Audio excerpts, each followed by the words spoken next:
जंगीपुर और मुर्शिदाबाद में हाल ही में हुई हिंसा के बाद अब हालात धीरे धीरे सामान्य हो रहे हैं। लॉ एंड ऑर्डर के डीजी जावेद शमीम ने बताया कि संवेदनशील इलाकों में पुलिस पिकेटिंग और रूट मार्च को और तेज कर दिया गया है ताकि जनता की सुरक्षा सुनिश्चित की जा सके, किसी भी तरह की नई गड़बड़ी को रोका जा सके। हालांकि जमीन पर स्थिति बेहतर हो रही है, लेकिन राज्य के बाहर से लगातार अफवाहें और झूठी खबरें फैलाई जा रही है जो तनाव को और बढ़ाने की कोशिश कर रही है। एडीजी शमीम ने कहा कि सोशल मीडिया पर भड़काऊ व झूठी जानकारी साझा की जा रही है जिससे लोगों को उकसाया जा रहा है। उन्होंने पुष्टि की कि अब तक 200 से अधिक लोगों को हिंसा और अशांति के सिलसिले में गिरफ्तार किया गया है। एडीजी ने कहा कि जो लोग हिंसा में सीधे शामिल थे या जिन्होंने उसे भड़काया, उन सभी की पहचान की जा रही है और किसी को भी बख्शा नहीं जाएगा। प्रशासन ऐसे सभी लोगों पर नजर रख रहा है जो झूठी खबरें फैलाकर माहौल को बिगाड़ना चाहते हैं।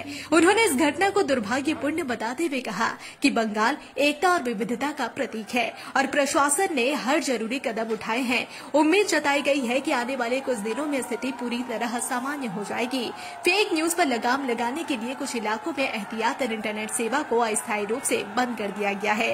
लोगों से अपील की गई है कि वे किसी भी तरह की अपुष्ट जानकारी पर यकीन न करें और अफवाहों को आगे न बढ़ाएं। जावेद शमीम ने कहा कि शांति और सद्भाव बनाए रखना हम सभी की जिम्मेदारी है और केंद्र व राज्य की टीमें मिलकर हर संभव प्रयास कर रही है कि क्षेत्र में फिर से शांति कायम हो सके।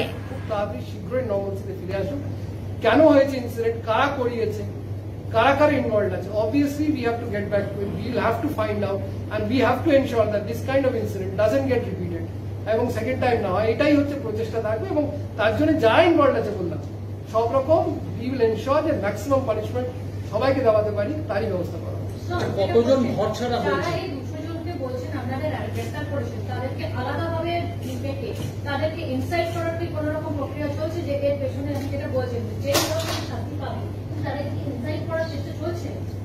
অবভিয়াসলি যখন আছে দেখুন investigation cannot be discussed here across the table, ঠিক আছে, যে কিভাবে ইন্টারোগেশন করছে, কিভাবে তথ্য পাওয়া যাবে। অবভিয়াসলি দেয়ার আর ওয়েজ হবে। স্পেশাল টিম আছে, আমাদের অর্গানাইজেশন আছেন, যারা যারা অ্যারেস্ট হয়েছে তাদের সঙ্গে ডেফিনেটলি কথা বলে কারা ফার্দার ছিলেন সেই প্রসেস অবভিয়াসলি সেটা হবে। কতজন ঘর ছাড়া হয়েছিল? 19 জন তো ফিরে এসছে, কতজন ঘর ছাড়া হয়েছিল? দেখুন এক্সাক্ট ফিগার বলা খুব মুশকিল, কারণ যতক্ষণ রিপোর্ট আমরা তো সেই হিসেবে যেখানে যেখানে গেছে কিছু হয়তো ম্যাক্সিমাম যেটা আমাদের কাছে খবর আছে যে মালদা অ্যাক্রস নদীটা একদম অ্যাক্রস হয়, যার জন্য বললাম যে ওই টাওয়ার নিয়ে এদিকে ইজিলি অ্যাক্সেস হচ্ছিল, যার জন্য আমাদের এটা করতে হয়েছিল। জাস্ট অ্যাক্রস দ্য নদী বৈষ্ণবনগরে আমাদের স্কুল আপনারা জানেন, আপনারা গেছেন, সেখানে কিছু লোক আছেন যারা মধ্যে 100-200 কাছাকাছি লোক আছেন, তাদের মধ্যেই প্রসেস যে রিটার্ন আছে সেখানেই ম্যাক্সিমাম সংখ্যক লোক আছেন। কিছু এদিক ওদিক হতে পারে, কিন্তু সেই সংখ্যাটা যে খুব বেশি বা আমাদের কাছে ফ্যাক্টস আছে তথ্য সেই হিসেবে যেটা বলেছিলাম রাউন্ড 200 বা 150 স্কুলে যারা আশ্রিত আছেন সেই আছে। তাছাড়া হতে পারে কয়েকজন এদিক ওদিক রিলেটিভে বাড়ি যেতে পারেন, সেই তথ্যটা অবশ্যই আমাদেরকে যেভাবে আসবে আমরা করবো।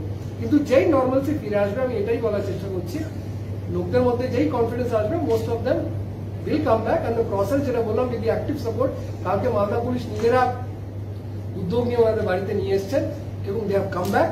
আপনার সেটা অন গ্রাউন্ড আপনার ভেরিফাই করে নিতে পারে এবং that process will continue.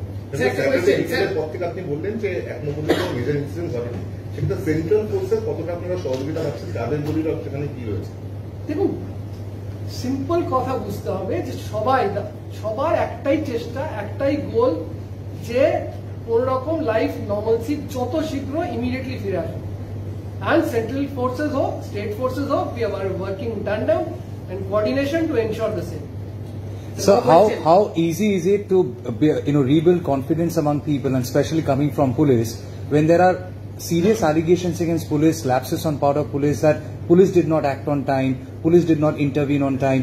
Is it creating an hindrance in rebuilding confidence?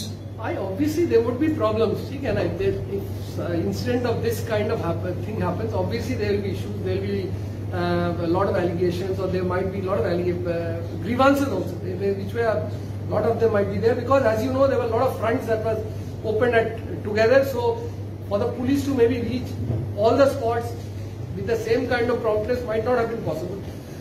Wherever there is lacuna, we have time, we will investigate each and everything in great detail, but that can be